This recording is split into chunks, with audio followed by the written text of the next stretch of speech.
Welcome to another episode of Trap Talk. Today, we have our guest, Richard Bullard Jr. from Reno, Nevada, and we have co-host Ricky Marshall Jr. Welcome to the show, everyone. Well, it's nice to be with you two Midwesterners, probably in that cold Midwestern weather. I'm out here dealing with a lot of snow, you guys. So we're getting through it. It's snowmageddon. It's not bad here. It was about 50 degrees today, so we're good.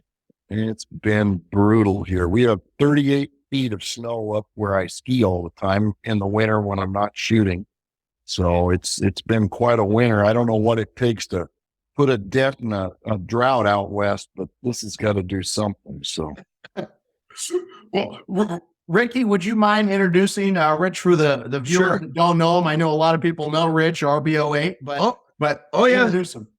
Yeah, there's a lot of people that know old RBO8. So we got Richard Bullard Jr. and Rich is a 5-time ATA All-American. He's a 13-time All-Star, and that's PITA, and that's Pacific International Trap Association. And Rich was also captain of the PITA team back in 2013.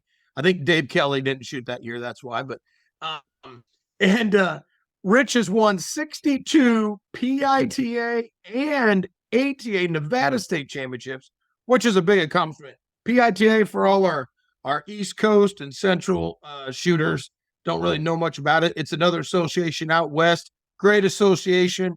They throw a lot of good shoots. I know a lot of their directors and stuff, and I'm hoping to get out to the Pacific Grand one of these years. But Rich also has a Grand Slam in both associations, but he also has the Grand Slam. He got his 100 in ATA at the 2018 Grand on a Friday's handicap, which I was thankful. I was happy he broke the 100, folks. He did not play any money, and I broke 99. So I was a recipient of the Rich Bullard non-money plan. So welcome to the show, Rich. Well, thank you, Ricky. You know, you were so gracious that night when you called me and congratulated me. I've never had somebody call up and say, "Hey, great shooting. Congratulations on your Grand Slam. And did you play the money?" And when I said, "Ricky, you'll be happy to know I didn't play a dime," the sound on the other end of the phone, I could hear you doing a tap dance. So, yeah, you still owe me a bottle of bourbon. I got you a bottle. I brought a bottle the next year. That's actually, right. I had to get it from Zach, and we brought it. We drank it, had a nice drink. You know, it was delicious bourbon. The bottle lasted forever, but the juice inside it didn't last the night.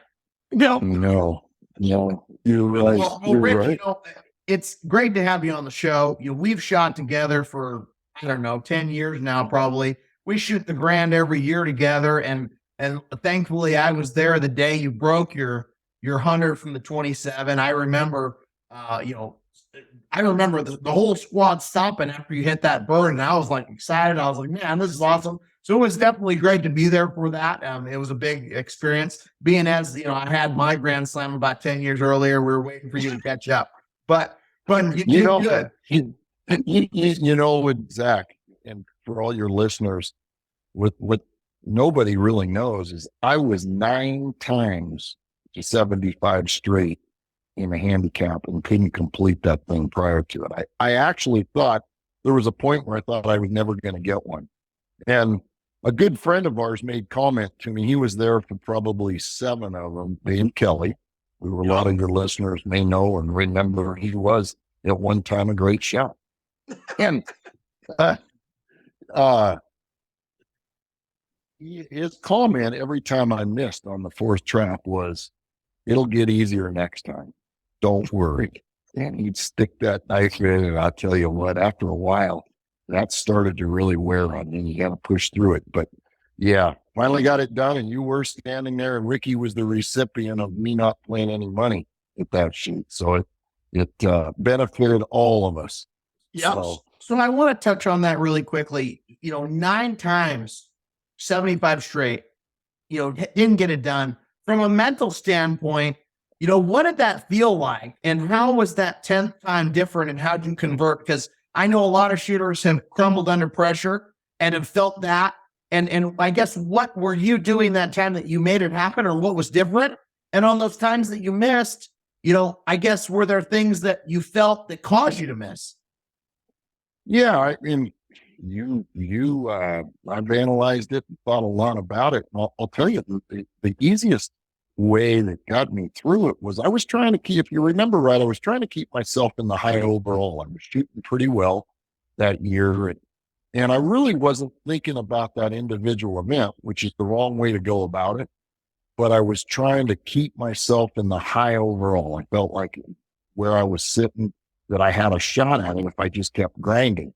Now, after the third trap, running at 75 straight, and you're sitting on the benches down there on bank, I don't know, we were on 12 or 13.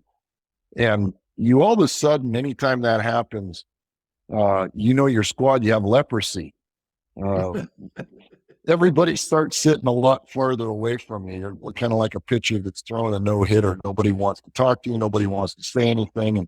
And it did kind of pinch me a little bit at the end. But to answer your question, it just, I didn't think about the previous 9 times. I was thinking about keeping myself in the high overall. And as you know, those last couple of posts, things did get a little tight in the old sphincter area.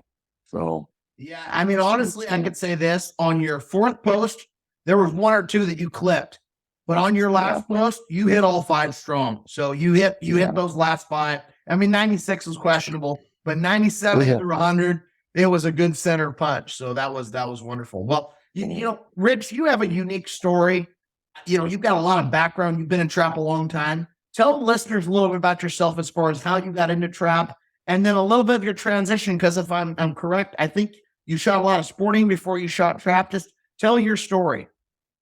Yeah, actually, I'm the typical kid that started duck hunting with their father out on the family's ranch. And quickly, it transitioned into, he was a trap shooter and went to a couple of Elks Foundation meat shoots. And, I got to shoot my box of 16-yard singles and thought it was the greatest thing in the world. And then you grow up a little bit and can't afford to do it, and you leave the sport. And then I was about 23 years old, I guess, at the time, and my parents built SHL Clay Sports in Reno, Nevada. We used to have the Golden West Ram there. And I started shooting sporting clays. And that's when I kind of really started working at different methods and techniques to try and hit different targets.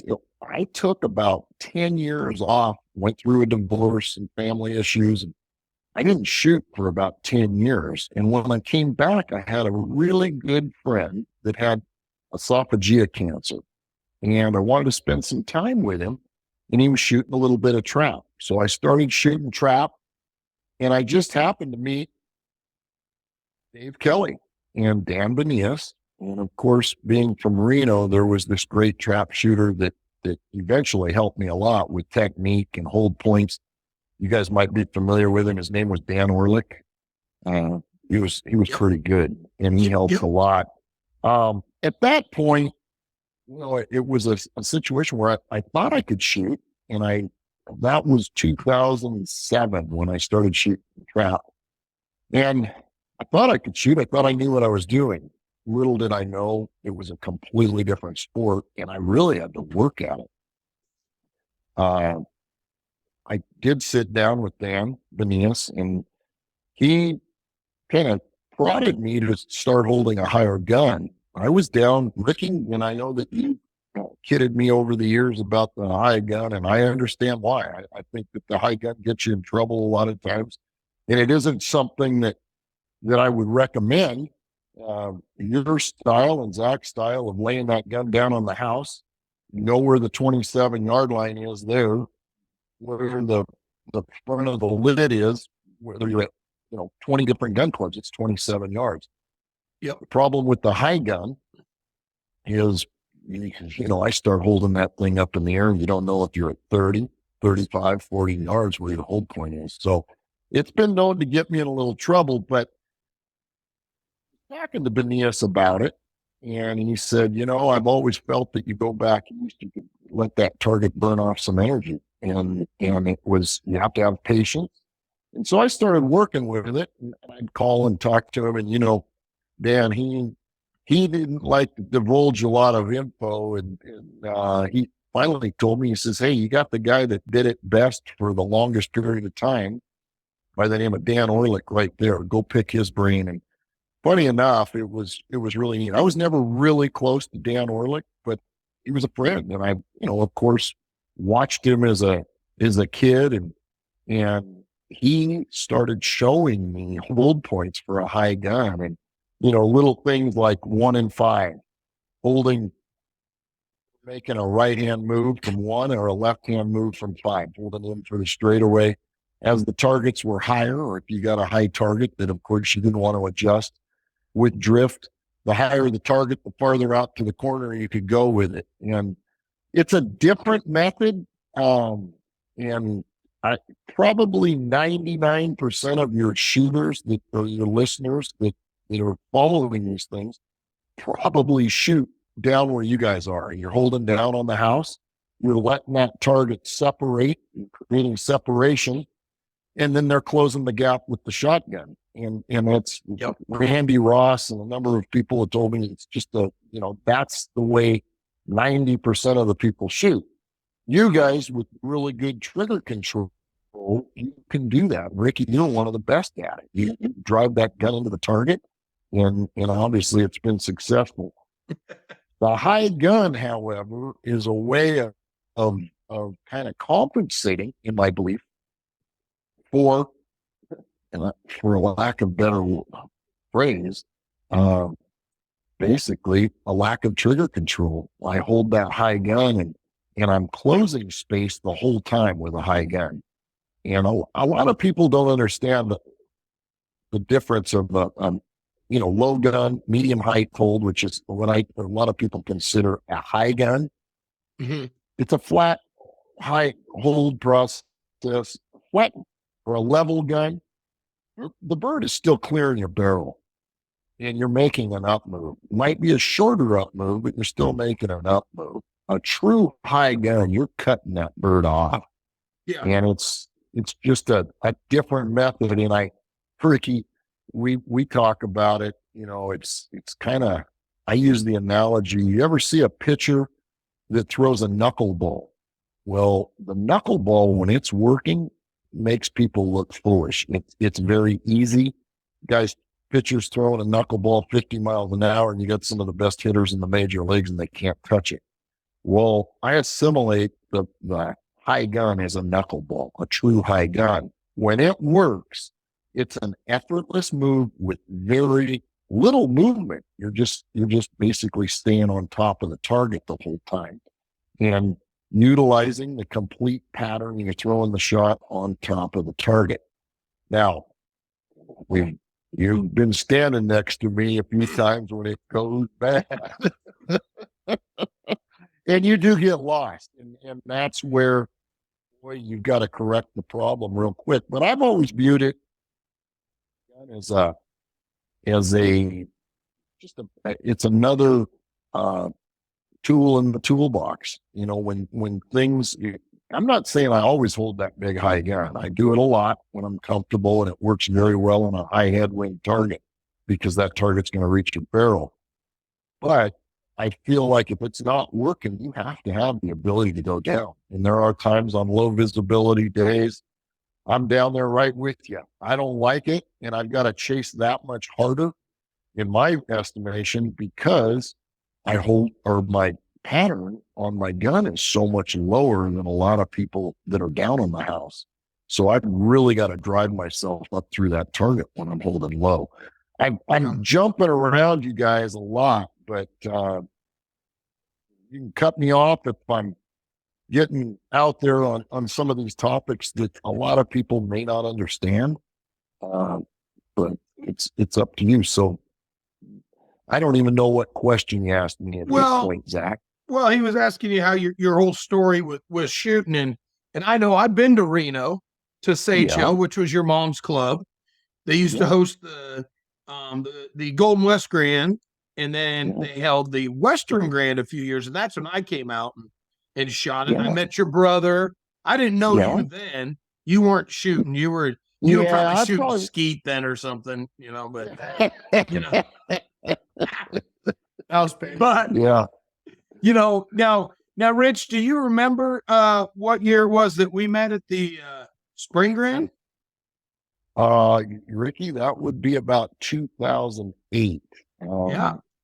And In the singles yeah. championship shoot off for our listeners, I Singles broke 200. And Rich broke 200, and Jerry Williams, our good buddy, Yeah. broke 200. Yeah. There were several of us in it, and we shot. I think I made it 50 or no. Yeah, I think I made it 50, and I missed in the second round. Yeah. So I had a couple boxes of Yes. federal papers sitting there because I was shooting federal back then.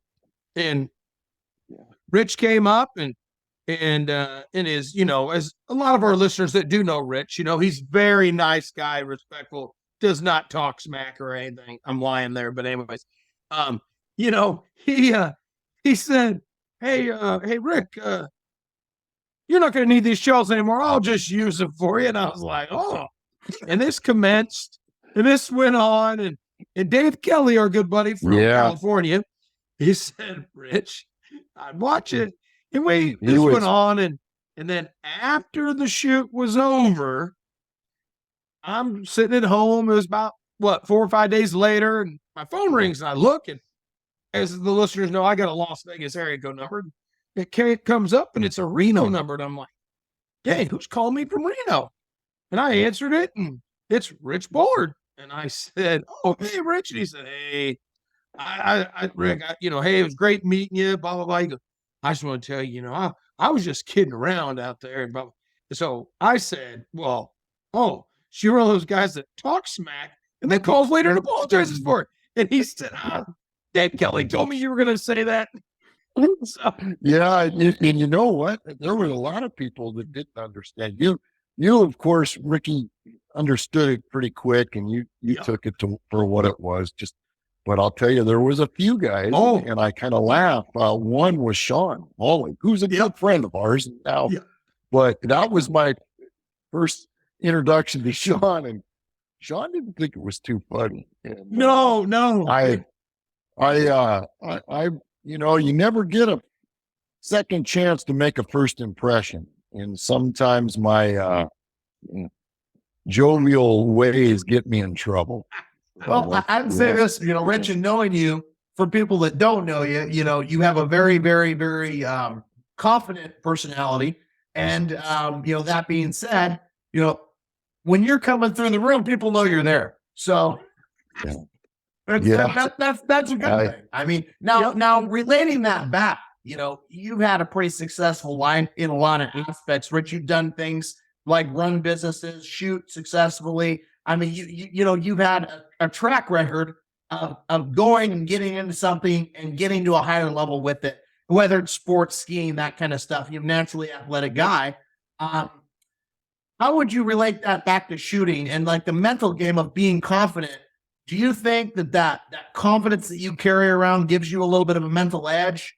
Do you think it hurts you at some level, or how would you break that down for our shooters? Oh, I'm a firm believer in that you've got to, when you step out there, you got to believe in yourself. And whether it's, I played basketball in college. It wasn't very good. That's why I ended up selling insurance. It wasn't playing for the Celtics.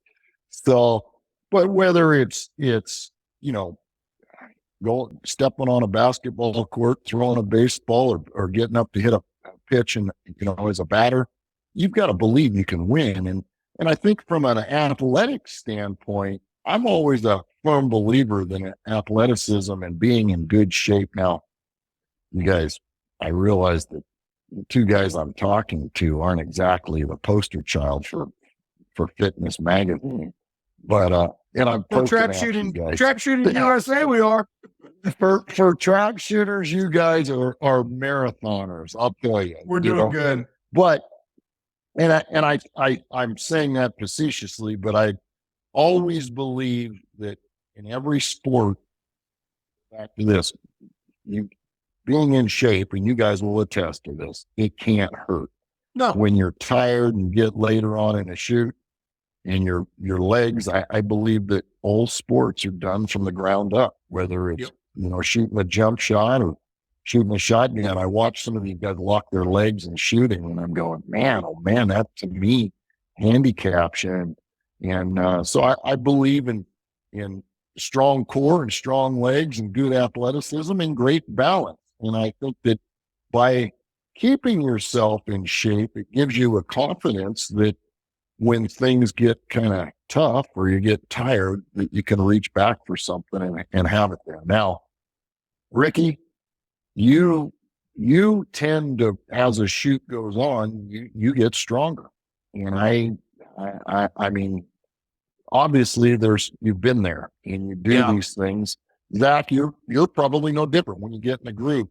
But I do believe that all those different games, whether, as a kid, you learn to compete. And, I joke around a lot, and you guys all know this, but also I'm there to compete like we all are. And that's first and foremost. I don't like these shoots that have turned into potlucks. Okay. I like to go eat, but I want to shoot first, and you're trying to win. And I think our sport probably needs to put a little more emphasis on the winning part, and we've maybe gotten away from that. I don't like to turn these things into camping events. So and I think that's saying a lot. And you said work from the ground up, from the feet up. I've watched you build your game, and I know that you are the kind of guy that will go out and practice when something's not working. What are you doing when you're saying feet up? What are you doing and setting in a practice regimen, and what are you working on nowadays to get yourself to that high level? Yeah, well, I'll tell you, there's been a lot of different things that you work on, some different drills. And some of the things that I've really been working on these last couple of years, besides trying to lower my hold points down, especially for doubles. Yes, and that we're talking about this, folks. I got to tell you, these two guys have beat on me, and these are two excellent double shooters. In the last 5 or 6 years, my doubles have taken such a hit because I've gotten away from those good fundamentals. And part of it is that real high gun. I'm slashing down on my first target. But the things I work on, holding still, but mainly it's trying to take my arms out of the equation, keeping my body on a turret. I'm trying and practicing. There's a lot of times I try to not move my arms and hands at all. And because I hold a high gun, it's easy to flick that little flick from up above and not move your core. And what I've really been working on is setting my body in practice on almost like a 90% on my rear foot, 90% of my weight on my rear foot, and 10% on my front foot, which none of us would do if we were competing. And then calling pull and moving my core through my legs at the target. It's a weight transfer to make myself feel that drive. Now, you guys from a low gun position, I think you're doing it naturally, but from that high gun spot, you tend to get lazy doing it, and you need to work on it. So that's one of them, Zach. I think that the last couple of years I've really been, and I'll do drills. I think there's people that look at me like I'm out of my mind. I do drills just to make my balance, myself feel it. I'll shoot targets on one leg. And you try shooting, holding your core in yourself. And Ricky, this is something I could probably beat you at. I can't beat you much, but if I got to shoot on one leg and you can't put your foot down for 25 shots, do you think you can do it? I challenge you to do that. Well, I know, listen, I do know when we're talking about stance and all that, I could probably do it. I know you can't beat me at golf though, because we've proven that. That's right. Yeah.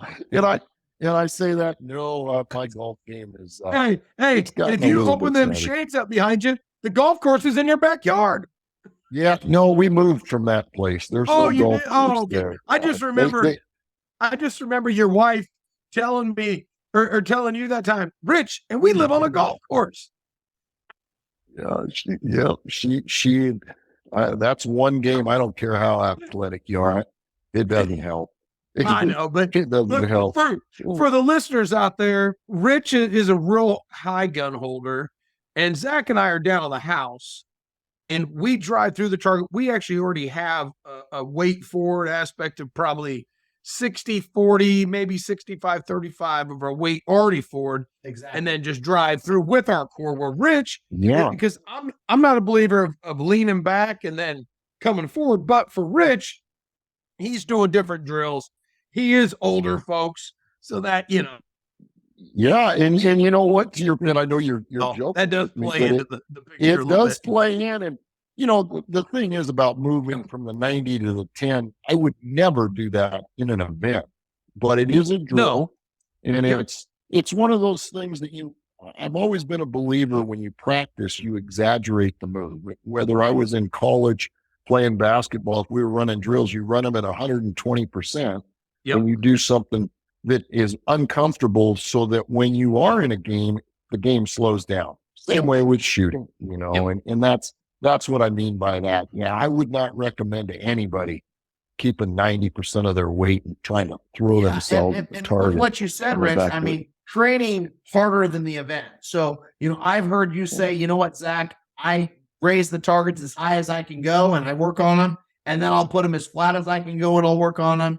I've heard you say I tighten up the chokes and I want to try to do drills where I'm taking the front of the target off or I'm taking the side of the target off and really trying to, get that gun to that front edge. And I really want to just stress the amount of high gun we're actually talking about here. I mean, the listeners, like you said earlier, might think high gun is 4, 5, 6, 7 feet above the house, which is more level, a more mid gun. I'm seeing you sometimes hold 20, 30 feet above the house. Your gun, you're 6'3", right? And your gun is on an incline. So, I mean, that target is never, ever getting ahead of your barrel. And you're coming left to right and you're intersecting, correct? Yeah. It's, again, I talk about that closing where people down low, you guys call pull, target gets away from you. It's leaving.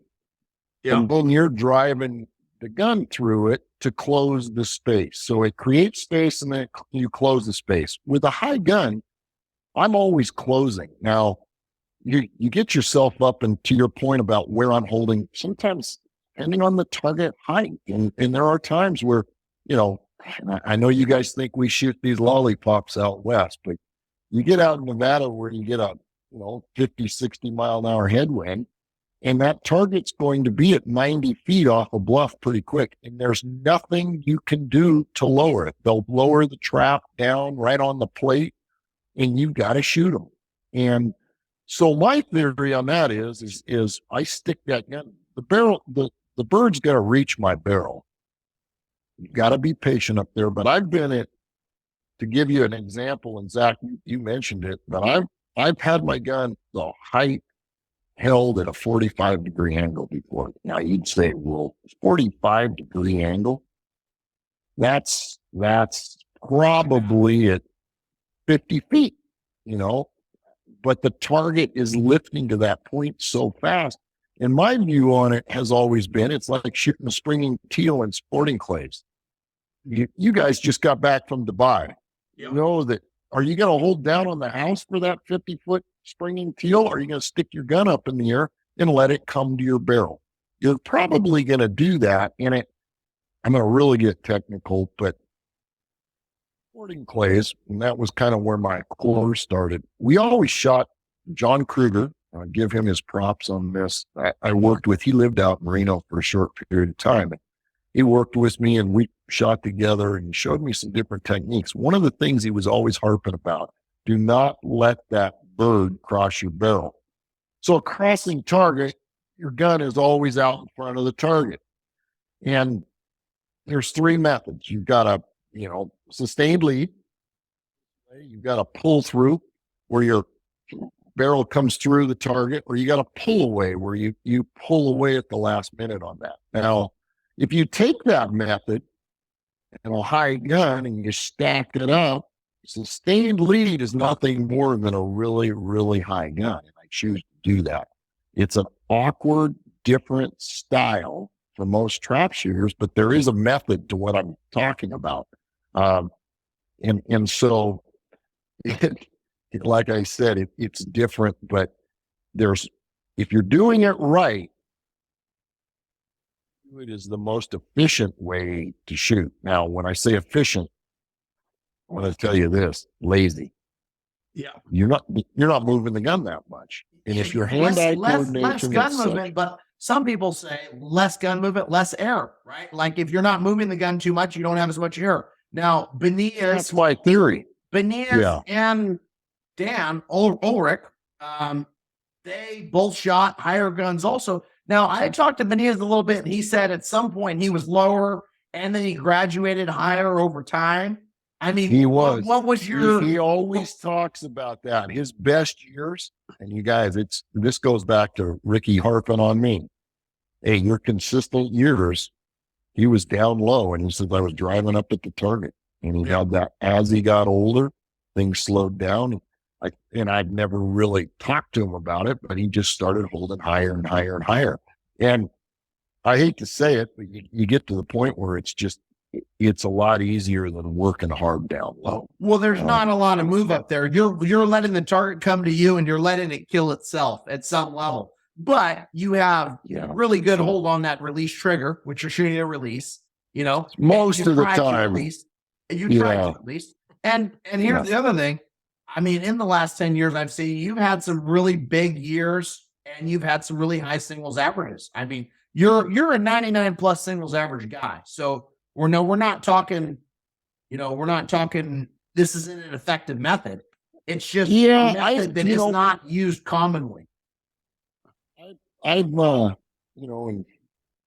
you can make arguments for it both ways. If I was a listener and I was sitting there and I was a new shooter, the first thing you want to do is park them down low where you guys are at and teach them the right fundamentals. I am a believer in it, but when somebody's talking to me about my method, I share it.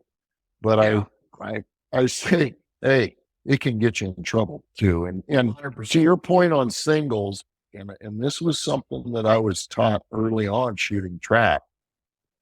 Dan Orlick. I used to poo-poo singles. Let's just go shoot handicap. Let's get this done. Let's go shoot handicap.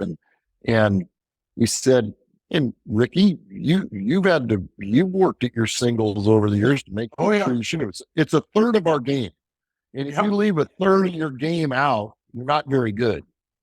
And you got to look at it that way. You got to work on all three disciplines. But his exact statement to me was, hey, if you got to shoot them, you might as well try and hit them. I've had other people say, well, I don't like shooting singles. And I go, it's a different sport in that it's a marathon. And I'm a real believer. You got to start there. If you can't hit them up close, you can't hit them far away. And these guys that say, oh, I don't like shooting them. First thing out of my mouth is, have you ever shot 100? And they'll go, no. And then I'll say, well, shoot 100 and then tell me you don't like them. And then, have you ever shot a 200? And then they say, no. And I say, well, shoot a 200 and then come tell me that, but work at it. We all know, man, those things are kind of a prerequisite to a good shot. I have seen very, very few people in our sport that over time, if they can't shoot singles consistently, they really can't shoot the other targets consistently. Now they're going to break their handicap scores and they'll bust, but normally you gotta have the discipline there to begin with. Yep. And singles is the core of shooting. Yeah. It's your basics. That's where you start. And that's, growing up, I know, shooting singles. I mean, I was like, singles. I want to shoot a handicap of doubles. And I remember my dad telling me, my dad was never a great trap shooter by any means. He didn't start shooting until 1998, but he was older. Yeah, he just told me, he said, listen, you're losing these overalls and these all-arounds by 3 or 4 targets, and you're breaking a 195 in the singles championship and a 190, in the 200, we had 200 class singles a lot back then. You're breaking a 197, and then in the prelim singles, you're breaking a 98. And he goes, so there's like 9 You're giving targets. 5 targets away for no reason, right there. Yeah.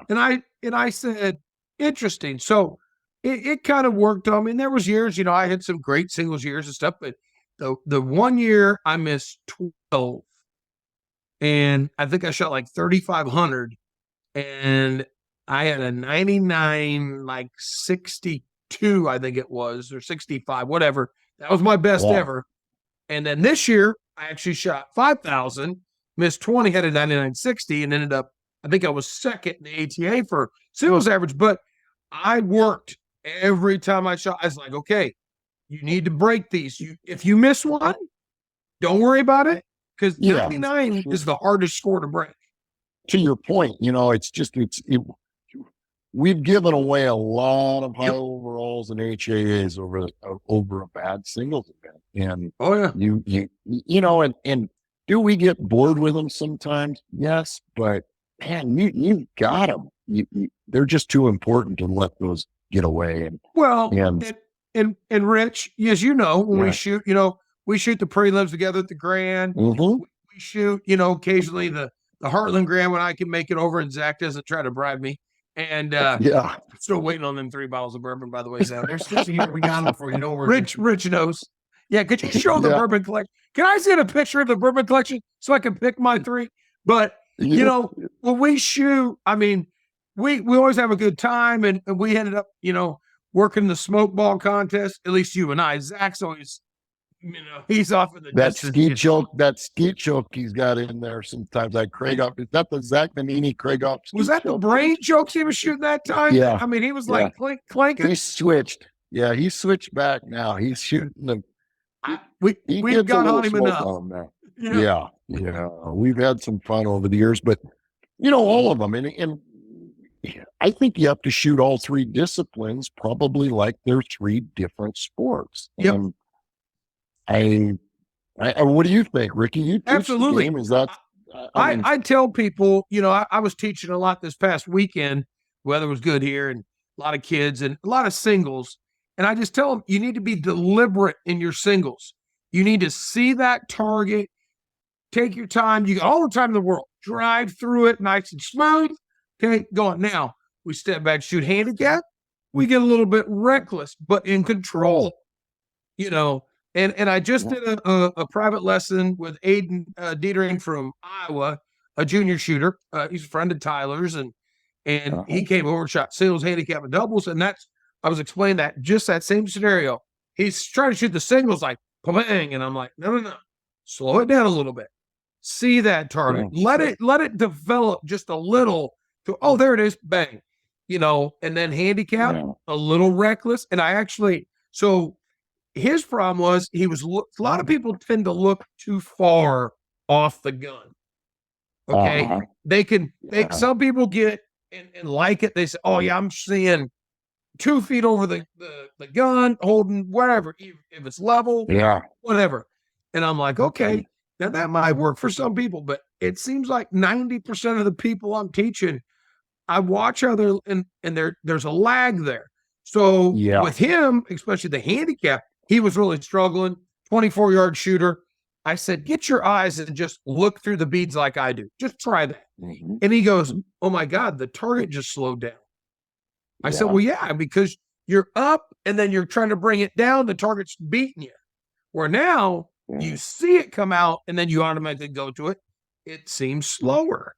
So, and then you go to doubles.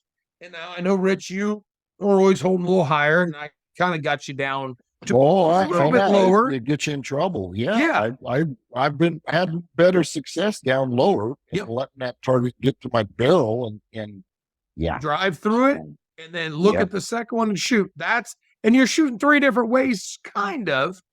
But like me, I mean, I'm the same whole point. So that's the same always. So I actually get the same look at the target. I just shoot the handicap targets a little bit quicker. Yeah, you're really aggressive with your press. Your weight and your movement is more attacking. And in singles, you're probably more stable and you're right into the apex. But this is the thing. We're all shooting full choke here. I mean, all three of us. Absolutely. And that being said, you start shooting that target when we get in a smoke ball competition, you start shooting that singles target halfway on the arm, you're not throwing much at it. I mean, you're throwing a pipe plate, if that. And I think as that starts to come out, it's burning off speed. And your pattern's opening up a little bit more.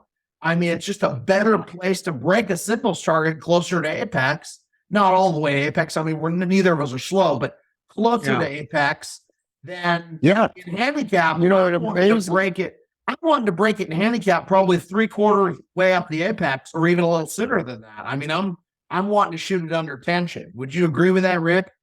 Yeah, and like the singles you're talking about, riding it up a little bit. Yeah, I mean, I do. I think the old Fiocchi 1165 shooting dynamics smoke a target harder than anything out there, though. I mean, so they do leave some clouds. And Zach always shoots after me. He's always on post 2. Rich is always on post 4 usually. If Wyatt's shooting, Wyatt's on 3, and then Justin's on 5, and Zach always seems to have to wait a little bit for my smoke cloud to roll by. But if for some reason my SDSs do not smoke the targets as hard as you do, it is not because of the shells. I can tell you that. It's that's that, and just to kind of dovetail into what you're saying, Ricky, I think, and Zach, you mentioned it. I believe in shooting a target under the influence of the trap. I think it's more consistent. And if you can do that, some of these guys that put that, like Daniel Boone, they're putting old tick liquor on it and really riding them out there. I think there's some guys that can do it, but boy, you really, really create a lot of other variables in our game. Stopping some of those variables, getting rid of them, it helps you. And it's always different shooters or different ways. And you look at like, you talk about riding a target out, and the only person I know that rides a singles target out probably further than anybody and does it well, because I think minimum, was it 2, maybe 3? I think it's 2 for sure. Clay Target Championships is our good buddy Pat Stacy from Oklahoma. And he rides them out all the way. And he smokes them. I mean, we got to get Pat on the show. He's a great guy. And, absolutely. But he will ride that target until he's there, and he has ultimate shirt control. But I watch him shoot handicap. He's not doing that in handicap. In handicap, he's hitting. It is a testament. He's making an adjustment to that shooter control that you're learning. You've got enough time at 16 yards to make that little extra move. Absolutely. Where you do not have that time in handicap. And, and to your point, Rick, if you're down on the house and you're handicapped and you cut the wrong direction in handicap, you're almost dead. I mean, it's very hard to make a recovery when you're cutting the wrong direction on a board, moving on the call, and then going the other way. In singles, you can almost get away with that at some level and still break them. It's not correct. But if you have enough time to really get that gun where it needs to be. Yeah. Yep. So Rich, you're a wealth of knowledge. I appreciate everything that you shared with us today. Is there anybody that you'd like to thank? Is there anything that you would like to leave the listeners with before we get out of here? And I know there's going to be more episodes with RBO8, Rich Bullard. We'll probably have to tell that story next time, but and you guys, it's always fun visiting with you and talking some of this stuff. We've got, there's been so many stories and so many people we've had shooting together. I mean, the biggest worry I had of doing this was that we were going to turn it into a locker room conversation and start joking about all our different stuff that we've experienced as a group over the years and giggle. To answer your question, to thank people, I got to tell you, and it's funny, there are so many people over the years that we've met in our game that are so much fun. And of course, it's always about thanking the family. So many times our wives, kids, and my wife sacrifices. How often do you go, hey, Jody, hey, Beth, I'm going to another shoot. They've got a wedding, a funeral, family function and we're off to a shoot. And they allow us to do it because they know we love to compete. And so, yeah, of course, I say to Lori, I always joke with people. They say, why didn't you make that shoot? I say, well, I always weigh out the cost of the shoot or the cost of alimony. Sometimes you got to stay home. We shoot so much. Yeah. I think, the last few years, it's 20, 30,000 registered targets. And so you're going and because we love to compete, they understand that. And in your case, Ricky, and it's your business. Yeah. I have the good fortune that, hey, yes, I've still got another career. So it's up. Yeah, you're an insurance salesman, so yeah, I've been, in that game for a while. And, but of course, the wife, I talk about all these guys that have built stock. Wenig's building a stock for me right now. I don't even have Bobby and Lucas are building a stock, and I've shot Perazzi's for years simply because with the release trigger, I can move I believe in the product, but I can also move the triggers around, and it makes it a little easier than a fixed trigger gun. So other than that, it's just a group of people that I've always enjoyed. We compete, but when we're all done, we go in and we'll have a little beverage or a bourbon and talk about how great we almost were or are, and we go through it. So that's it's all part of it. Well, I know we didn't go locker room talk today, but if the listeners enjoyed Rich being on today, send us some comments and some likes, and maybe we'll have a fun stories episode. Zach, can I say one more thing? You had Sure. John Slinker on, and I want to leave everybody with this, and I want you guys to think about it. The Nevada State Shoot down in Las Vegas, Clark County, we have one of the finest facilities in the country. It is, I would say, next to Sparta, Illinois. This is as nice a gun club. It's modern. It's built of block and steel. It's run by Steve Carmichael, who's in the Hall of Fame. We've got some, 28 trap fields, hookups for all the RVs. It's just really a nice time. Yeah, and the thing is about it, this is something else. People like to come to Las Vegas. We've moved, one. Two, they've moved the state association and those guys like John and Tony Del Fonte and Greg, the SOS guy that does the new shoot programs. They have worked diligently on this shoot. And what I mean by that, there's money in it. We've got a special event now. We've got added money. It's right up against, I think we're 2 weeks or a week before the Autumn Grand. So we're a week drawing, before. It's a week before. We're drawing everybody that's coming in. And a lot of times wives love to go to Las Vegas. But here's something else that I want. And this is something if there's gun club owners or managers, something that Clark County does is they allow the snowbirds to park their RVs down below, and they give them some kind of discounted rent in the winter. All that's required of them is they work the shoot or shoots that they have there on a volunteer basis for the discounted rate. And I'll tell you what, you guys, I would put the quality of labor up against anybody in the country. And it's an idea that, other gun clubs could possibly use to get in a tight labor market, good labor. And it's an idea that I think, that needs to be floated. So with that, I'm giving them a little prop. If people can make it out for the Nevada State Shoot, it would be 2024 now that we would in October.